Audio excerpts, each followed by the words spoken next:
All right, ladies and gentlemen of the AIW Patreon, you want content, and content is what I'm going to give you here. We are here with the legendary Porter O'Shea. Wow, that's quite an intro right there. Appreciate you having me on. Whoop. Turn your mic on. Well, Porter. all right. Come on. You're not... I appreciate you having me on. That's quite the intro.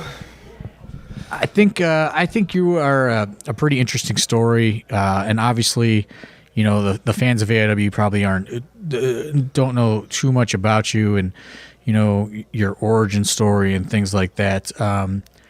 So let's just kind of get into it and go way back to, you know, you wanted to train to be a wrestler a long time ago, correct? Yes.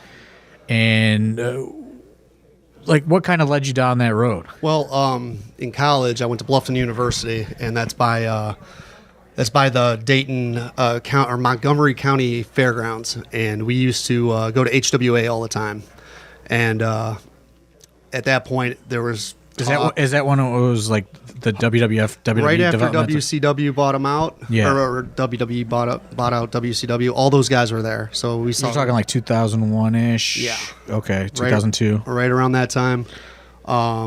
We fell in love with independent wrestling at that point. You know, it was cool. That was more kind of developmental wrestling, but I get what you're saying because, you know, even though, you know, people from a distance will say, you know, that was developmental, those shows were nothing more than indie shows. Yeah, really. Got to see Nigel, got to see Chet the Jet, you know, these guys that have, you know. Matt Stryker with the Y, Yeah. Chad Collier. Yeah, it was great. And it was just the atmosphere, being able to have access to talk to people. Like Jamie Noble was really giving with time and would talk to us. And then you're saying as a fan. Yeah, as a fan, he would just come up and just, you know, after shows, we'd go to the bar, and they were just very cool, very laid back, a lot like the atmosphere here, which is cool, and that's part of the reason why I like being around the boys as much as possible. Did you ever consider training at that time? I did. I actually blew my shoulder out playing football. So I was still in the mindset of I'm going to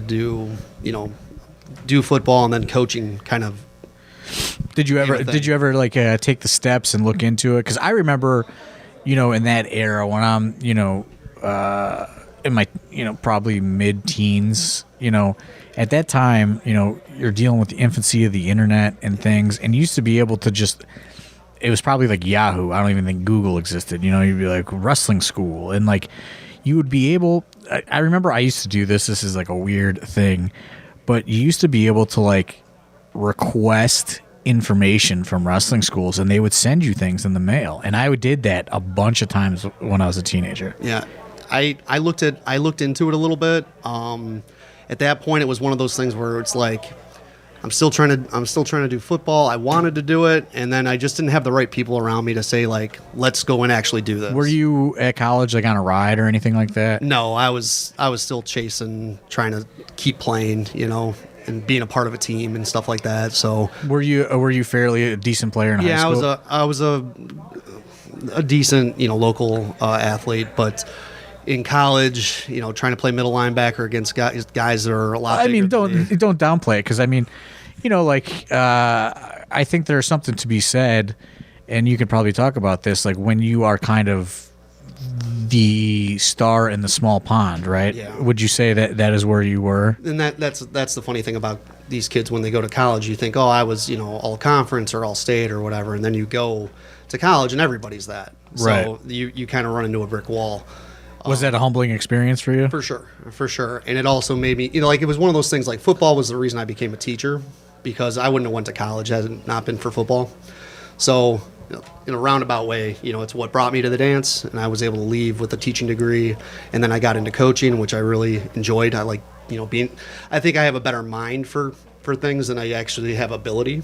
So, right. know. Well, so do you think, like, you know, obviously you go to college, and like you said, you know, you're going in probably thinking one thing, and you quickly discover it is not. You know, it's not what you thought you were getting into. You know, was that a difficult transition? Because, you know, like, I don't know what it's like these days, but I know you look into the late 90s and the early 2000s, if, like, you know, the football team were the celebrities of the school, right? You know what I mean? Is that safe to say that was kind of like what it was like for your high school years? Yeah, I mean, being big man on campus is one thing in high school. Then you go to college, and it's the same thing at a different level.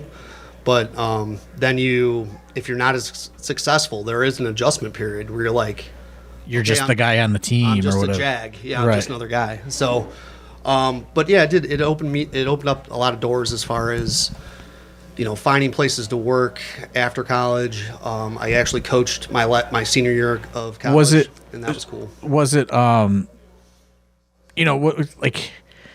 sure everyone that goes chasing this athletic dream, like academics are probably way down that priority list. Like, at what point do you have to make that adjustment? I mean, it was my freshman year. I remember I had a rough freshman year. I had my appendix almost burst. I had wisdom teeth taken out. I was like constantly hurt with my shoulder, and then my grades were bad. So I had to learn really quick that if I'm paying for this. Like, it's not like high school, or it's not like someone who's on a ride. Right. I'm paying for this. So I buckled down pretty fast. And Bluffton is a great school because there's a cornfield, and then 75. So there wasn't a lot of trouble to get into. I gotcha. If I would have went to Ohio State, I don't think I'd be here. So right. No, I hear that.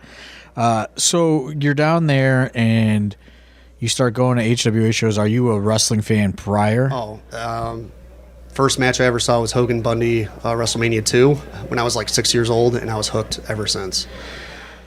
I think it's just in like our age brackets, it's just kind of a different experience than what we see come into the school these days. You know what I mean? It was just everybody was a star and everything meant something, and there was just so much, I don't know. I looked fondly back on those years, and I know, all these stories come out, like the dark side of the rings or the this and the that, and it's just like, well, you're supposed to hate this person now, and it's like, I don't want to hate that person. Yeah, it's a conflicting because it's like feeling. For sure. I wasn't a fan of whatever so and so was doing. After the show was over, I was a fan of what the character and what. So it is a very strange time, you know what I mean? And also, in those formative years when ECW comes out and like just the whole counterculture of the 90s is like a real tough kind of adjustment to fast forward to how things are today, For sure. I just recently saw something about Married with Children, about how big of a show and how it changed television and stuff like that. And the thing is, if you try to put that out now, it just wouldn't fly.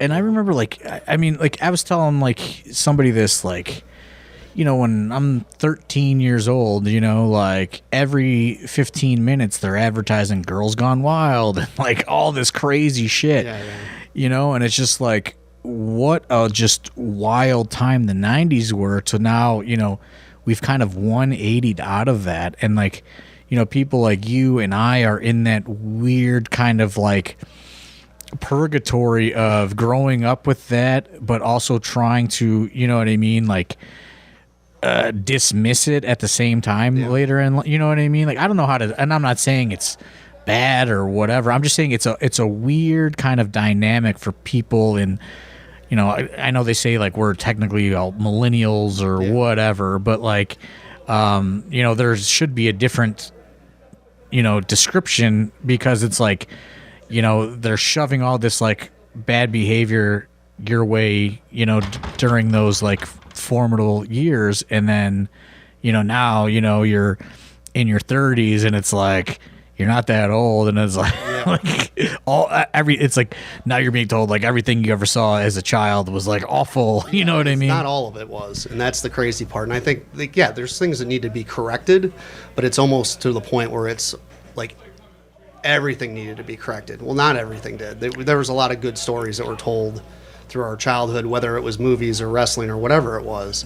I don't know. I think I wanted to just talk to you, and just, kind of get your background story, because, and your perspective, because, even like somebody like, Dom is, probably, 10 years younger than me, almost, you know what I mean? And like, it's just all these young, young kids that don't know like how much the world has progressed. You know what I mean? And like, and how much things have changed, and especially trying to get into wrestling at that time. Like you said you're going to HWA and you're seeing all these gigantic stars, and there's probably 100 people there. Yeah, there was not a lot of people there, and it was interesting seeing guys like seeing Sean Waltman not get a reaction. You know what I mean? Right, because they would send people there to like work out to get ready to come back. Yeah, and and there'd be the 15 hardcore fans that got excited about it, but then the locals that just walked up, they didn't know what they were looking at. So it was definitely an interesting experience for sure.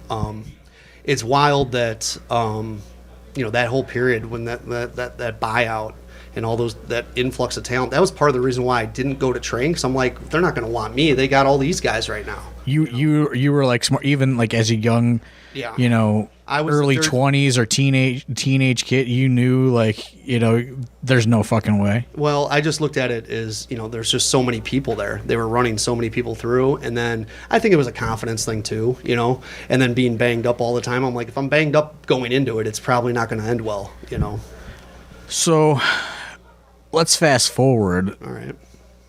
What leads you to train, later in life? So it's really funny because I would compare you to somebody like the Duke signed up for training at like 32. I signed up at 38. So but what leads you to kind of? Well, I guess you weren't 38. You're probably 37. No, yeah, I think it was 38 when I started. Okay. Yeah. So the wild thing about it is I was pushing Eric Taylor and Chuck Stone at Trinity when I coached them. That they'd walk in the weight room. I'd play AJ Styles music for Eric, or So you were actively still a fan, right? Yeah, and we would hit moves on the bags and stuff like that at practice, and just joke around, cut promos on each other and stuff. And this is, well, I guess for context, you are their football coach at this time. Yeah. So I was coaching them at Trinity, and they found out about the school, and they were like asking me about it, and I'm like, I was one of many people that pushed them to go, and I just like, guys, chase it. I go, I wish I would have chased it.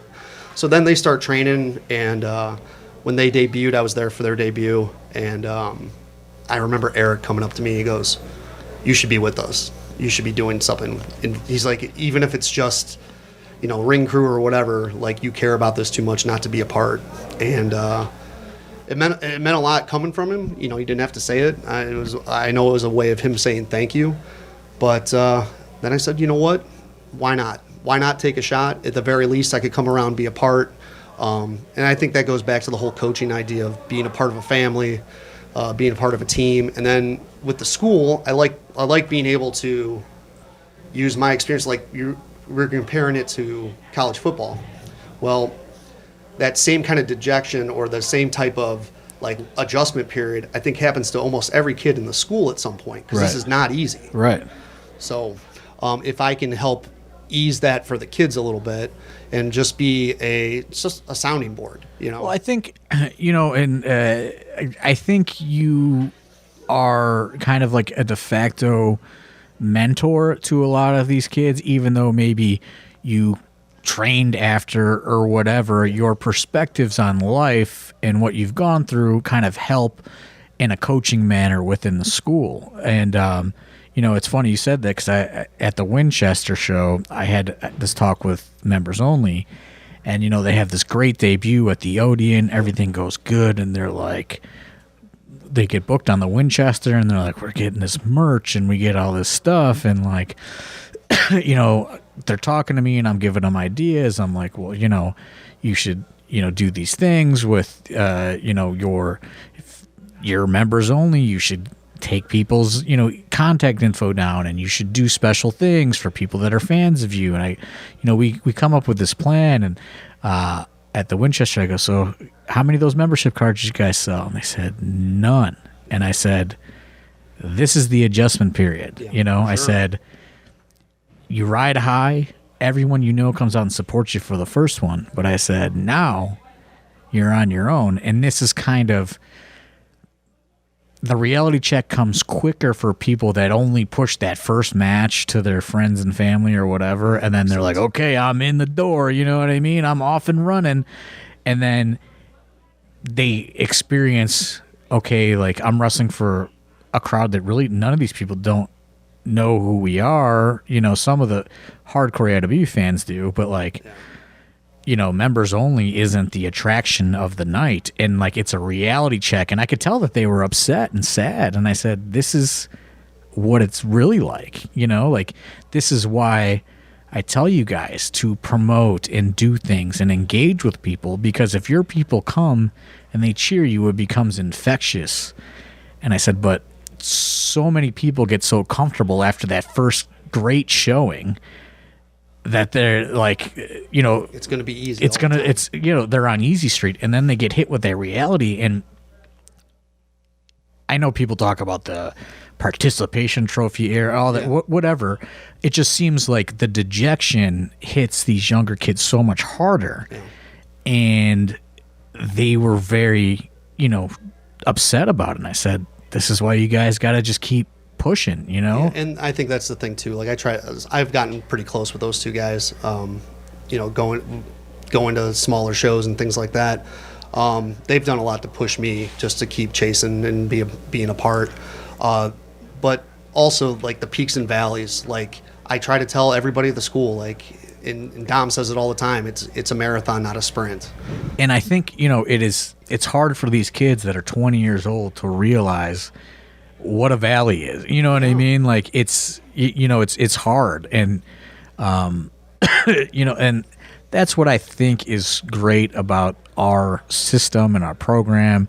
Or there are people like me and you and Duke and Pedro and kind of people that can help, you know, mentor and give perspective to everybody, you know what I mean? To where it's like we can ease the blow a little bit, but it's, you know, it is tough. And it you know, for me, it kind of hurts me to see like when they have to deal with that, but I know that they need it, you know? Yeah, I mean, it's one of those things like, yeah, they're getting knocked on their ass over this, but let's see them get up and let's see how they react to it. And I think, you know, that's what we teach is, you know, you got to teach them to continue to get up. And so before, you know, you're kind of involved, what is the thought process of Porter O'Shea when you're, you know, typing that email or getting ready to take that, you know, that leap? Take the leap. You know, I just thought at the very least, I know I could do something here. I didn't know if it would be managing or I thought I could have wrestled.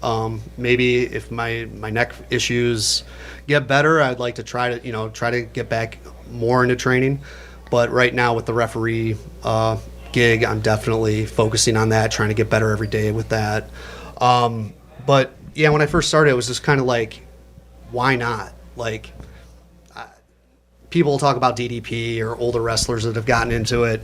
It's not easy to do, and those guys are the exceptions. Well, where are you at in your life? You know what I mean? Like, where are you at in your life at this point?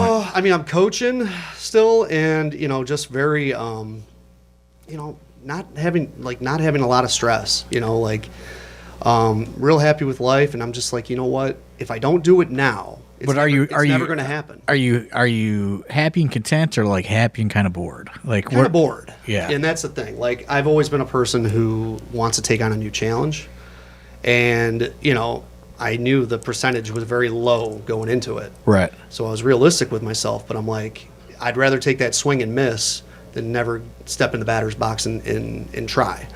So, and I think Eric also, like Eric and Chuck both knew that if I was around it, that my coaching mindset would come in and I'd start chipping in and helping. And again, I feel real strongly about the culture of our locker room and the school. I think we have a great culture. I think I'm seeing kids grow, and it's just the same thing as coaching football. And when you see someone accomplish something after you've seen them struggle, right, it's the best feeling in the world. So, yeah, and, you know, it's like it's. I don't know how many years it's been, 5 or 6 or 7. I don't even know how many years the school has been, you know, really active. But it's been such an interesting and rewarding experience, more than it's kind of like the same thing. Like I could just, I just book people and I do shows. We go home, and now it's given me new challenges to like create from scratch and like make these people matter. And some people it's taken longer. Some people they don't stick around. Some people do great. But it's great for everybody in the school to be able to see all those different kind of success, failure, and in between stories. Absolutely. And I think especially at the school, like it is such a, your body's not meant to do what we do. Right. And it's such an awkward start for everybody. And just watching that growth and seeing them develop and see personalities come out. Everyone's shy at first. Everyone doesn't feel like they belong. And then after a couple weeks, you just see people start to flourish. Speaking of shy, I think Porter O'Shea became legendary 1 year ago. Oh, boy. I think everybody learned. Yeah, I wasn't shy that week. At the Collective in Indiana, I think when Porter O'Shea really came out of his shell. Yeah, well, I had come directly from a football game that it was a playoff game that we won because everybody made the playoffs, and it was the only win we had that year. So I stopped at a gas station, filled my book bag up with beers, and they were supposed to be for everybody else, but I might have had a couple of them. And at one point, I guess Filthy Tom wanted to beat me up, and now Filthy likes me. So, well, I think it was just kind of like, who is this guy? Because we had not been doing shows, and you hadn't really been around, and then all of a sudden it's like, who's this guy that has got a book bag full of beer? I mean, I mean, there was a quote we had as coaches. It was "Win or lose, drink the booze," and I guess I just brought that to the Collective that weekend. But what I will say is, as much as you shouldn't have done it and all these other things, everyone remembered you. Yeah. And you know what I mean? And right or wrong reasons. But and the fact that you are a little older and you do realize like maybe right time, right place, it almost endeared you to everybody. Well, it's funny because like I tell like the younger guys when they do things like not show up or whatever, I go, yeah, you might get in the doghouse, and then I explain that story to them. And they're like, "Oh my God! Like that could have been a really bad mess." I wasn't bothered by it at all. I understand. I knew what you were doing. I knew you were just cutting loose. Yeah. And at that point, nobody had really cut loose. There's, we're COVID. We had only done one show. The month prior, and then nothing for months and months. I think everybody was kind of out of their mind. And I knew I didn't hold it against you at all. Like some people were like some people get like, well, it was this fucking student drink, Yeah. And sometimes I do get like that with the younger students where it's just like, hey, you guys don't know how to act. You guys are drinking. Like, you should be offering people rides home and helping people out. You shouldn't be here getting drunk trying to, jump the line. You know what I mean? Like, but with you, it's a different story. You're older. Like, I knew what you were just cutting loose, I appreciate that. And